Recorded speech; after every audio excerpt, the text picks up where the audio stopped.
Good afternoon, everybody. Christina here from Authentic Action Coaching. Welcome back. Welcome back to the Turbocharge Your Motivation series. We are now in week 5, and I'm just thrilled to be here. The sun is shining, spring is on its way. It feels good. Where if you've been with us from the very beginning, you'll know that this series is very much designed to build a strong foundation on actually setting some meaningful goals, but importantly, being able to create some momentum and maintain consistency towards making action and taking action towards those goals that you have set yourself.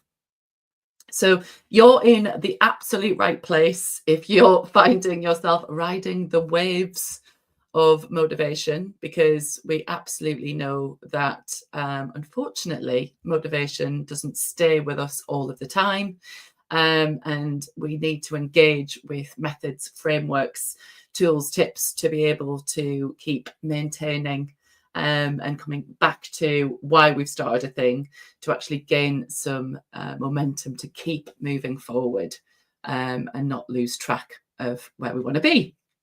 So for those that don't know me, my name is Christina Lord, and I'm an energy leadership coach and a breathwork facilitator. So I'm on a little bit of a mission, and that mission is to rewrite the resilience rulebook. What do I mean by that? Well, I think the past hustle culture that we're probably still semi in, if I'm honest, is all about just keep going no matter what. And, even if you are finding yourself kind of depleted and tired, just to white knuckle your way through and just keep going. But at what cost? In my experience, when we do that, we deplete ourselves and we don't show up as our full selves, and certainly not with our greatest potential in mind.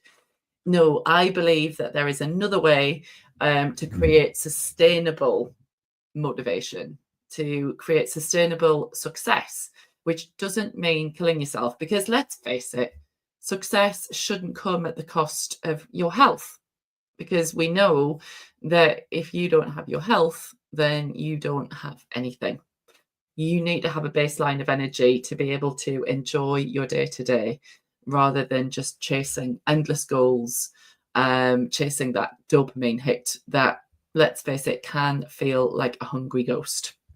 So I'm here to change that. And this series was specifically designed in the new year to help everybody, so professionals, entrepreneurs, to be able to use a very, very simple framework that I use myself and my coaching clients use, to be able to come back to some simple prompts that will just help when you maybe find like you're losing your way, to actually come back to center, and to utilize something that will be able to help you course correct to get back on track, and to keep moving forward. So, question: where are you today with your motivation levels? On a scale of 1 to 10, how motivated do you feel about the goal that you're working towards? Maybe you are feeling a bit stuck today, which is totally understandable. Maybe you find yourself struggling to turn the plans that you set and had into action. Perhaps you're in overwhelm, which is a common thing for people to feel, because sometimes we look at the whole mountain to climb and it becomes all too much for us. Or possibly you're waiting for that perfect time, that right energy. I'll do it tomorrow, I'll do it next week, because those things will be in place and that will be the perfect time to do it. Or maybe you're listening to this thinking, do you know what, actually, Christina, my real issue here is I've lost momentum. So I started off really strong, but I've now hit a bit of a plateau. Or maybe you find yourself battling good old procrastination, spinning your wheels around having everything needing to be perfect, before you actually put anything out into the world.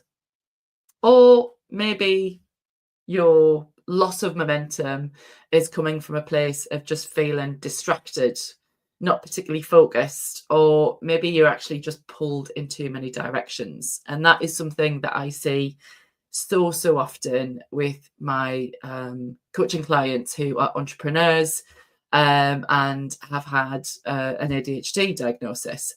One of the things that we look at a lot is that we are multi-passionate people, which is fantastic until we find ourselves just stretched far too thin and we end up spinning our wheels and just not getting very far very fast. And that can create a lot of frustration, which isn't motivating, let's face it.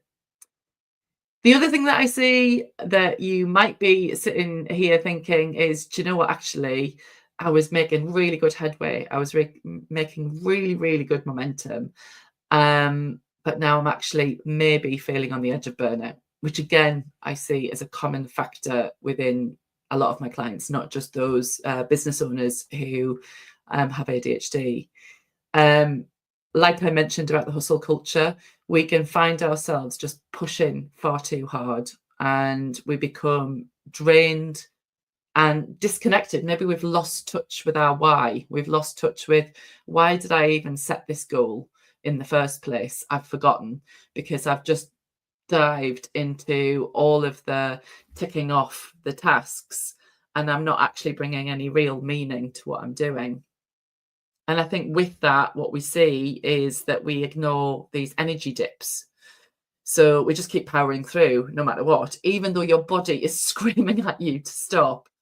I definitely have had that in my past. I'm becoming better, but it is definitely a default mode that I find myself in, that my default is to push through. So I've got to be very mindful about my energy levels. Maybe you are listening to this and thinking, do you know what? Actually, yes, I'm feeling a bit burnt out, but what's affecting me the most is self-doubt, which again is a very human thing. Because we're not making the progress we want to make, we start to doubt our own ability, because the shitty committee that camps out in our head when we're pushing through our growth zone. So we might be doing something that maybe we're still learning, and it just feels like we're out of our depth. Then it's just natural for our inner critic crew to start chiming up and tell you a story that maybe you're just not good enough. That is something that I hear a lot and that I experience a lot as well. So like I mentioned, motivation is not a straight line, and it's natural that it has ebbs and flows. The key here is to not fixate on, things being exactly how you want them to be, because there are so many things that are outside of our control. And I think just being mindful of that and aware of that and accept that that is a reality, then that makes it even easier for us to course correct when we are stopped in our tracks by procrastination or a little bit of burnout cycle, where we're kind of just thinking, do you know what, I think I just need to down tools for a bit and just reset. It is about maintaining an element of balance. It's knowing your capacity of when to put your foot down on the gas and to drive through. And there's definitely time and place for that. But equally, when is it time to take your foot off the gas, to listen to your body and to be able to come back to a grounded place so you can refuel and refocus so that you can start moving once more from a place of fueled energy as opposed to depleted energy. So if that's where you are, feeling like you're either burnt out, totally stuck, or you started momentum, but now you're spinning your wheels, where do you want to be? Where do you want to be? Well, imagine that you wake up knowing exactly the small, powerful step you need to take today, tomorrow, and you don't have overwhelm because you've planned it out. and you're listening to your body and you're not second guessing yourself. Visualize being in flow, making consistent progress towards something that is really meaningful to you from a place of aligned values. You're actually demonstrating to yourself that I'm doing something that is really, really meaningful to me and that I'm 100% on board with why I'm doing what I'm doing. Picture actually not throwing in the towel when a challenge hits you and instead rubbing your fingers and thinking, oh, plot twist. Let's see how I can actually navigate this, because you've got enough energy in the tank to do so, to keep moving forward and to course correct and adjust. Imagine feeling that natural sense of motivation that's not forced. And that's because you've built momentum over time and you've actually tracked your progress, and you recognize that it's not always going to be 100% every day, because that's impossible.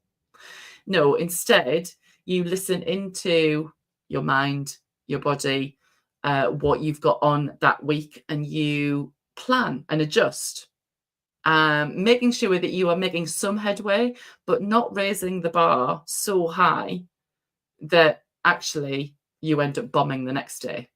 It's all about attuning mind, body, and soul so that you can start to move forward in more of a sustainable way. And ultimately, if you can visualize ending your week feeling productively proud and not disappointed and drained, because you recognize that, you know what, maybe I haven't, made the huge amount of progress that I wanted to make, but I recognize that I have moved the needle, that I have kept moving forward. So what we want to try and get to is this sweet spot between purpose and progress. So what we want to get is for you to feel empowered, even in the lows, not just in the highs, because you recognize that actually this river of motivation is going to keep flowing and it's never going to be exactly how you want it. And that's okay, because you've got the tools. So with that, if that's, oh, that sounds lovely, Christina. Yes, it's more of that, please. How do you get there? Well, it is by following a simple framework. And it's about breaking down big, overwhelming goals into small, achievable actions. It's building momentum without white knuckling it and exhausting yourself. It's navigating natural ebbs and flows with self-compassion and strategic view. So taking a step back from being in the weeds to be able to kind of see where you're at and working out whether you need a pivot or not. It's about anchoring in to daily habits that fuel you over the long term. Yeah. So not setting the bar so high and, like we've already said, peaking too soon to find that you've gone to an all or nothing kind of way of working. And ultimately, it's about reconnecting with why, with your why, with the things that you value, to live each day and to work in a way that is meaningful and purposeful to you, so that even when you do get stuck, you know how to get yourself back out again, because we all get stuck. It's very much part of being human. So let's do a bit of a recap over the last few weeks. For those of you who maybe haven't caught all of these series, you can check it out on my YouTube channel, Authentic Action Coaching on YouTube. I'll make sure the link is below so you can check those out. And they're here on LinkedIn also. So week 1 was all about meaning. And by meaning, I mean aligning your goal that you've set yourself with your values. So what are intrinsically motivating for you? So how you want to live your life, things that you actually really, really care about, and that kind of sparks a light of like ignition in you, where you're maybe activated by a mission that you're on. One of my fantastic coaching clients is creating a membership at the moment whereby she's super motivated by bringing together a particular group of women that are really wanting to hold each other accountable to move forward and to break free of limiting mindset. So this is actually all about being able to tap into a particular niche, to be able to kind of bring people together to illustrate, to purposefully show what is possible. So she wants to create something that, she really, really cares about because she's living, breathing, and eating it. And she cares greatly about motivating other women nationally, maybe even globally. So week 2 was all about mindset. So that was the second M of the 7 M's of motivation. And by mindset, it's about strengthening the way in which you think. So this is very much about a growth mindset. So seeing challenges as puzzles.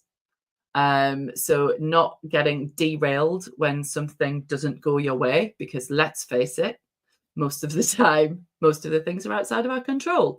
So how we view our situation and how we view ourselves, we can do from a place of possibility, which is all about growth, all about actually recognizing that there is a lot of things that I can't control, but one thing I can control is the way I conduct myself and the way that I see my situation. So it's very much about perception and being able to not get stuck in the story that a part of your mind might be telling you, and to redirect your focus on the windscreen rather than the rear view mirror, and keep moving forward even when faced with challenge.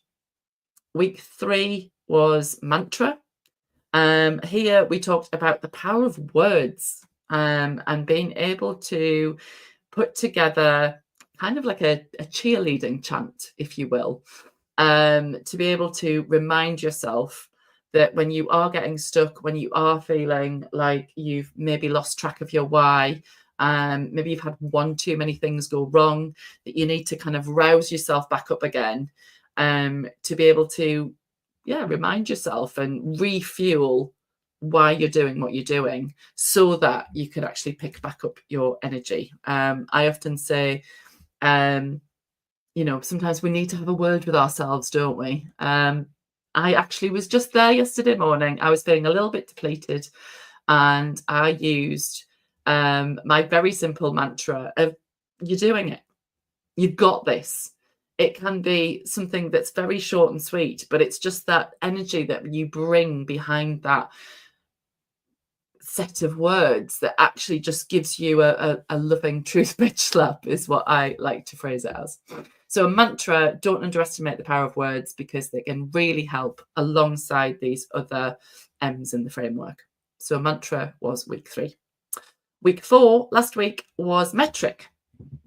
And metric was all about removing the emotion out of your goals and actually focusing on being able to just set yourself a number, to kind of strip away all of the big parts of your goal, and maybe just kind of say, look, I'm going to shoot for a particular number.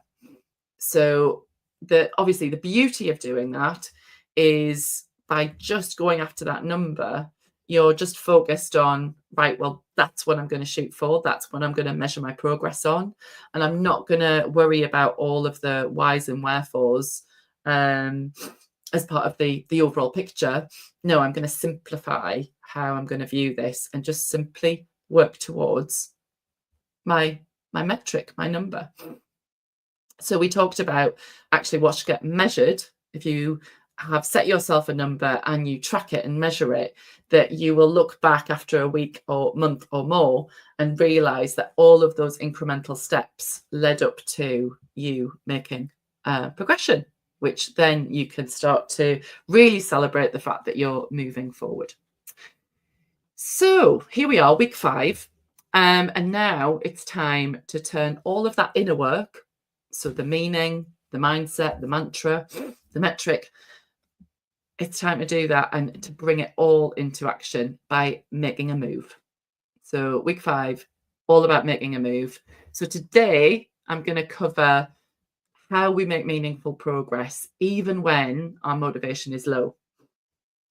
So, simple strategies, really, about how we can overcome things like perfectionism, procrastination, ways to rewire our brain for consistency and sustainable success, mind body hacks to be able to build momentum, to make sure that we are keeping track of our capacity for stress, because that changes. And ultimately, I'm going to weave in a few real life examples from business and workplace scenarios just to bring it all to life. So these are examples in my life, in my coaching clients' life. Obviously, not going to name names, but yeah, just to share with you some actual examples of what I see to be able to bring more of this to life. So let's get on with it. What do I mean by making a move?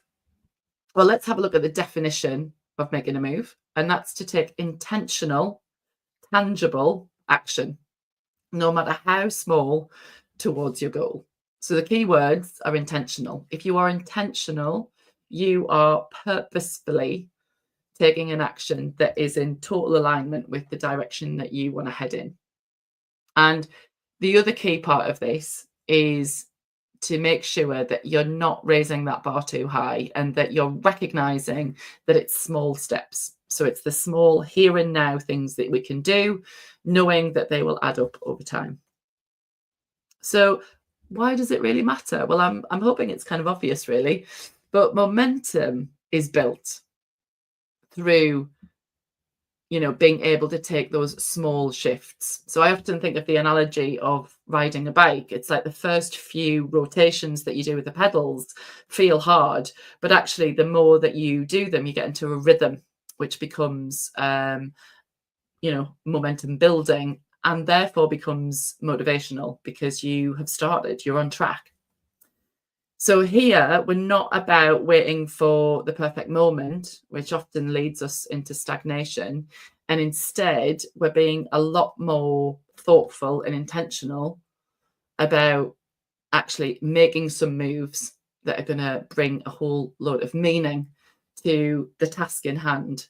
So we can actually delve into the feeling of it, not just mindlessly ticking through tasks. So the common roadblocks, like I mentioned, that I see are things like overthinking. Anyone overthinker out there? So, oh my God, is this the right next step? Maybe it's the wrong next step. Oh, and getting fixated on whether it's right or wrong, or getting stuck in planning mode. And this is often where I see perfectionists come in, because they'll want everything to be exactly as they plan it out. And they're not comfortable if things don't go to plan. Or maybe it's fear of failure. And this is a big one as well. So this is, again, fear of making the wrong move, fear of making a bit of a mess, fear of being judged. So here we start to kind of see, and I mentioned it before with one of my clients who is planning on creating this membership. I had a session yesterday and we talked about, when would be the right time. But we actually viewed it more through the energetic lens to kind of go, well, out of everything that you've got on your plate, what have you got most energy for?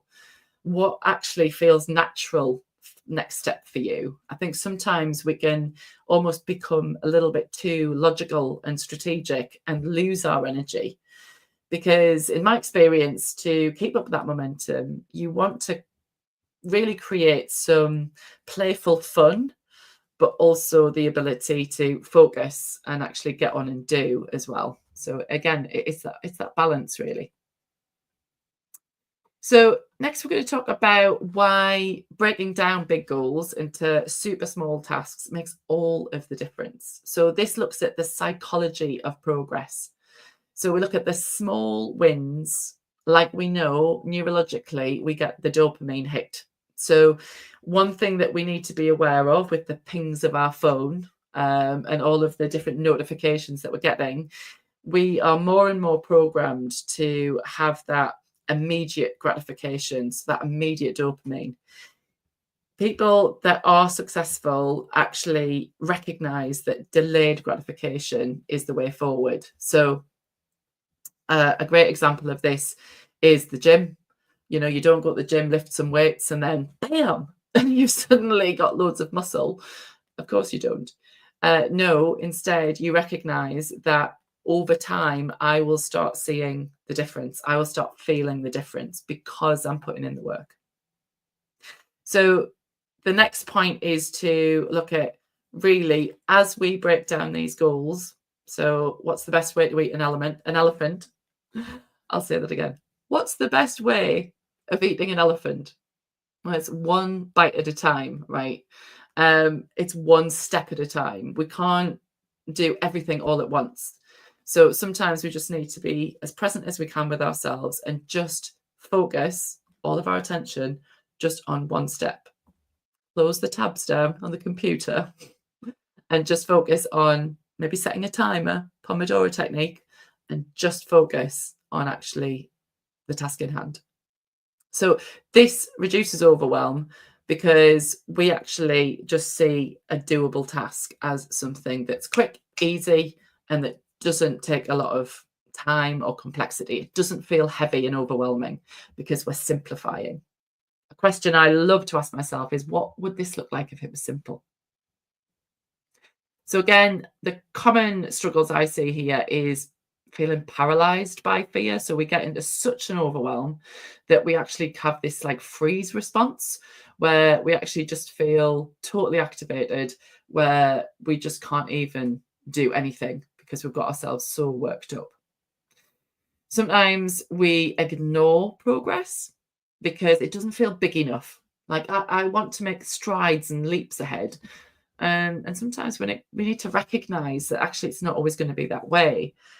Something that I always think about is an interview with Joe Wicks, the fitness guy. And I always remember he talks about the beginning of his story when he first started doing his fitness coaching. He used to get all of his weights and all of his equipment and drag them all to I can't remember which tube station it was in London, but he used to hand out flyers and he used to just try and get people to come to his boot camps. And he said, you know, some mornings nobody would come and he would have to work out alone and then go home, lugging all of his equipment back. But over time, because he kept showing up, he just trusted that, right, I just need to give this a go. I need to do it enough times for people to know when I'm going to be there.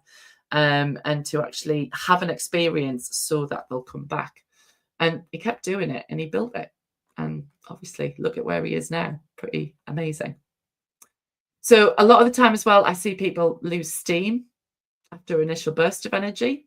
So it's great when we've got excitement for it, for a task or for a goal, but the key is to kind of keep that momentum there. So again, not peaking too soon and actually recognizing, right, I'm just going to do a little bit today because I know that if I lower the bar a bit, the likelihood of me doing something, you know, equally the next day is quite high. And so I'm more likely to put crosses in more days to actually really create some momentum over the week. So some of the strategies that I have kind of mentioned, I'm a lover of the 2-minute rule. So maybe if you are feeling a bit stuck, a bit demotivated, choose a really simple task that takes 2 minutes. Now, there is argument to say, and this depends on your energy level and it depends where your mind is at.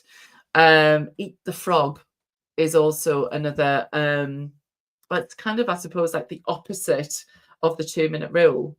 If you are finding yourself procrastinating on something that is actually creating quite a lot of anxiety in you, then you can start that off at the beginning of your day to get that out of the way done. So you've done the hardest thing first. Now, again, it depends on how you're wired. It depends on how you feel that day.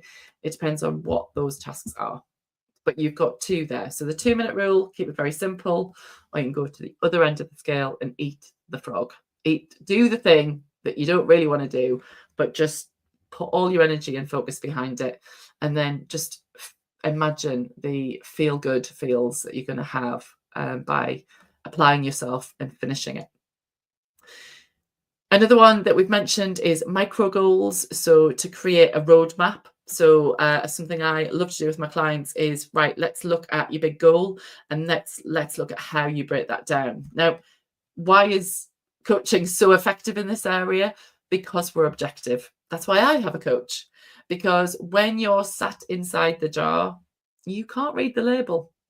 No, because we are attached and immersed a lot of the time in a lot of story, a lot of emotion, just a lot of stuff. Whereas if somebody is impartial, they can actually help you cut through all of the detail and the things that are miring you and slowing you down. And you can articulate clearly what's the next step. And then importantly, get held accountable to do that step. So actually being able to break stuff down. The thing is, we know this. We absolutely know this is a thing. But why do we not do it? We forget and we fall into old patterns of, of just trying to bite off far too much than we can chew and then wonder why we, don't get through it and get frustrated that we've actually set the bar far too high and that we find ourselves frustrated that we're not where we want to be. So the other three areas that I'll speak to in terms of breaking down goals and what it really helps avoid are your saboteurs. So again, I've mentioned about your shitty committee. These may be your superpower, but they can also be your kryptonite. What do I mean by that? Well, your superpower might be excellence. It might be that you have high standards. But that superpower of excellence drifts into your kryptonite, i.e. it works against you, not for you, when it becomes kind of reaching into the perfectionism kind of land. And this is where we end up tweaking and overanalyzing the detail of things without just knowing that actually that's enough and I can move on. So done is better than perfect on that one. Procrastination is another huge one of delays where we end up kind of in this avoidance loop because we're fearing, oh, well, if I do this, then that means I've got to put myself out there. So if I write the script, create the graphic, create the live, I've got to go out and do that. Oh my God. No, I'll just keep in this lovely place of creating because that's my comfort zone. And actually putting myself out there fills me with a whole load of dread. So I'm not going to do it. Sound familiar? The other thing that I often find with people getting in either procrastination or these perfectionist loops and not actually creating enough movement to move ahead and to feel motivated and to keep fueling your motivation is getting attached to outcomes. What do I mean by that? Well, basically, a lot of the time we rest our self-worth or the worth of our work onto how somebody perceives it. So we're seeking external validation often, which is totally natural. But what we find ourselves doing is, right, well, I'm going to fixate on the fact that this is only successful if I get, if it happens, if the results are a certain kind of way. Like I have to have 10 people that will come into my membership, or they have to be all raving fans from the beginning. When we get attached to an outcome, it can scupper our action today because all of our energy is focused on, well, I really want that to happen. And what we do by focusing on that is we kind of kill our energy because we're putting all of this expectation on something that, quite frankly, we have zero control over or very little control. So the thing here is to reframe and focus on the process, not just the product. So be able to recognize what's inside of your control and what's outside of your control. But in my experience, when you're putting your passion and energy and expertise into something, that will come through in then what you put out there. And the only way that we succeed is by failing forward, is by making mistakes, is by reflecting and refining and making it better. You know, you look at any successful person, especially those on, for example, YouTube or here lives on LinkedIn, and you look at their very early work, you will see a difference. And the only way to really get better is by practicing, is by putting the hours in and doing the work. That really is the main way. So here, when we think about taking imperfect action, so we've reframed it to kind of say, right, well, you know what? I don't know what's going to happen, but I'm going to give it my best shot and I'm going to see what happens. And I'm actually going to just send it out and get feedback and trust that actually I will learn something by doing so. So really, if we can adopt a progress over perfection mindset and be self-compassionate with that part of ourselves that's scared, then we have a whole new way of being able to move forward rather than get into this stress cycle of repeatedly bashing ourselves over the head and exhausting ourselves, because that's not fun. You know, the work that we do day to day towards our goal, in the main, needs to be enjoyable. Otherwise, why are we doing it? So some top tips around your neuroscience. This is about making sure that delayed gratification is a thing and that we're not just chasing the like, or we're not just chasing the ticking off the to-do list, but no, we are actually seeing the progress that we're making, and being very present with ourselves about the work that we're doing. We know that there's that reward center in our brain that dopamine likes to ping, ping, ping, keep going, which is all great. But the delayed gratification is knowing that, you know, parts of the work that you're doing might not be the most fun thing ever, but it's worthwhile to keep going. So being able to scale up and recognize that, okay, how much energy do I have available today? That might be physical, emotional, cognitive energy. Let's face it, some days you're more energetic than most. Some days you might have brain fog, in which case the movement and the embodied practices can actually be moving your body. If you wake up and you've got a headache and you are sat at your computer forcing yourself to come up with something, how is that helpful? Might it be more helpful if you went outside, moved your body, got some fresh air, and came back to your desk, having reset yourself? That mind-body connection is huge. And actually, there's a ton of research out there to suggest that by moving your body, our levels of cognitive function, so that's your frontal lobe, your executive functioning, improves. And also you can tap more into your creativity if you've actually raised your heart rate and moved the energy through your system. It's a thing. The other embodied practices that I'm super passionate about is breath work. So I had a coaching session this morning, actually, with a very active client of mine who is a PT, and she does many other things as well. And she woke up this morning with a migraine. And I think the old her would have just pushed through. But I think she recognized that actually I need more rest. Otherwise, today's just going to be painful.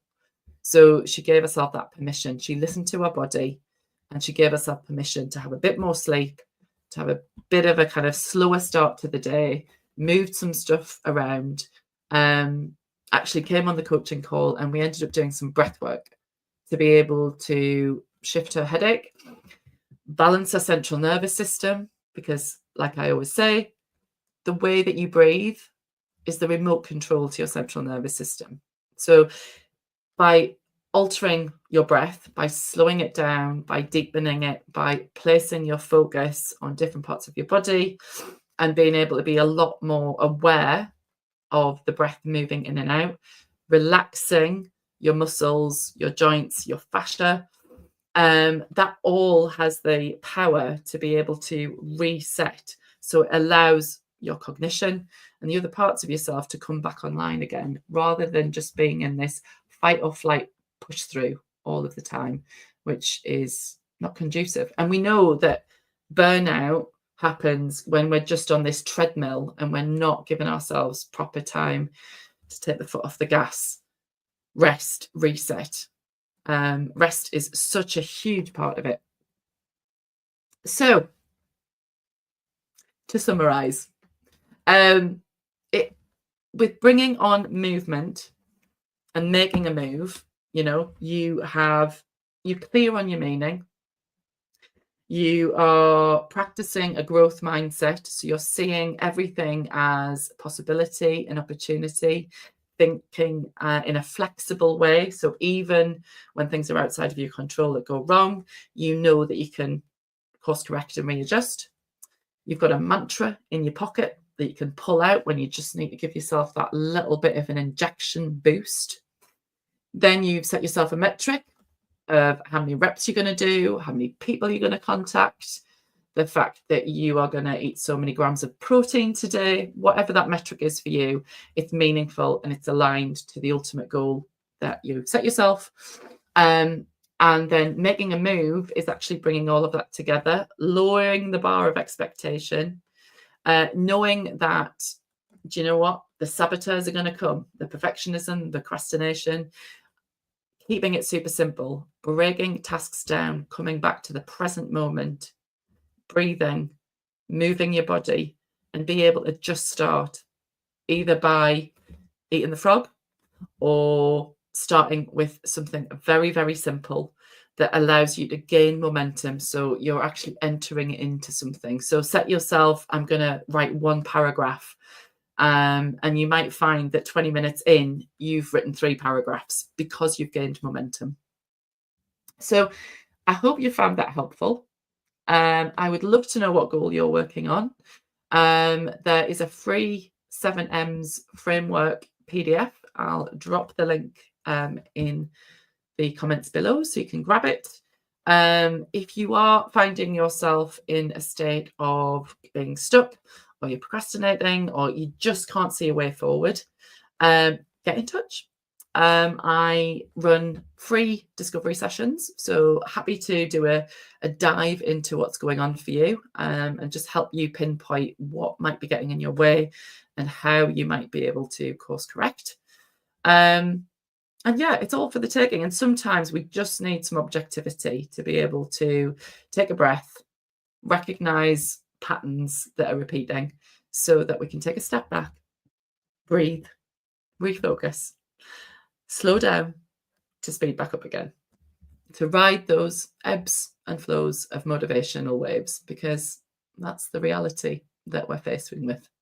So that's all about managing your energy levels, all of the different types of energy levels that make you your whole self. So next week, we're going to be talking about the next M of the 7 M's of motivation. But until then, I'd love to know your thoughts and comments. Please tag somebody in if you found this helpful.